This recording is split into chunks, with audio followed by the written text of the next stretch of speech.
एक बार एक शेर था। वह एक शक्तिशाली जानवर होने के कारण जंगल का राजा था।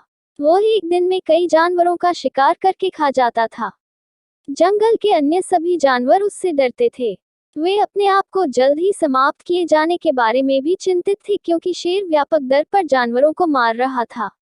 वे सभी एक साथ मिल जाते हैं और बाघ से जानवरों का शिकार बंद करने की गुहार लगाने की योजना बनाते हैं, और वे खुद उसे रोजाना एक जानवर उपलब्ध कराएंगे। उन्होंने हिम्मत जुटाकर बाघ के पास जाकर अपना विचार उसके सामने रखा। बाघ उस विचार के लिए सहमत हो गया। वे प्रतिदिन एक जानवर को उसके भोजन के लिए बाघ के पास भेजने लगे। एक दिन बाघ के खाने की बारी खरगोश की थी, लेकिन वह खरगोश बहुत चालाक था और वह बाघ का भोजन नहीं बनना चाहता था। वह बहुत धीरे धीरे बाघ की गुफा की ओर चल पड़ा। वह भी अपने तरीके से सो गया, और इस तरह खरगोश के बाघ की गुफा तक पहुंचने में शाम हो गई।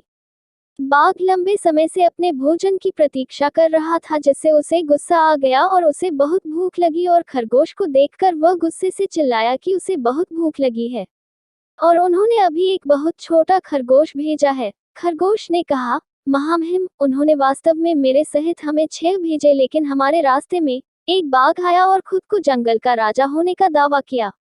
उसने 5 खरगोश रखे और मुझे तुम्हारे बारे में बताने के लिए भेजा। यह सुनकर बाघ गुस्से से भड़क उठा और खरगोश से कहा कि उसे उस बाघ के पास ले चलो। खरगोश उसे कुएं के पास ले गया और कहा कि बाघ उसके अंदर है।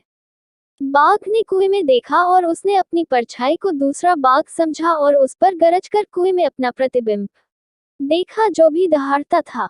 उसने सोचा कि बाघ उस पर वापस दहाड़ रहा है और उसे लड़ाई के लिए आमंत्रित कर रहा है, और इस तरह वह कुएं में कूद गया, डूब गया और मर गया। इस तरह खरगोश ने खुद को और अन्य जानवरों को बाघ के हाथों मारे जाने से बचाया। शिक्षा। समस्या पर ध्यान देने के बावजूद समाधान पर ध्यान दें। कृपया करके मेरा चैनल सब्सक्राइब करें।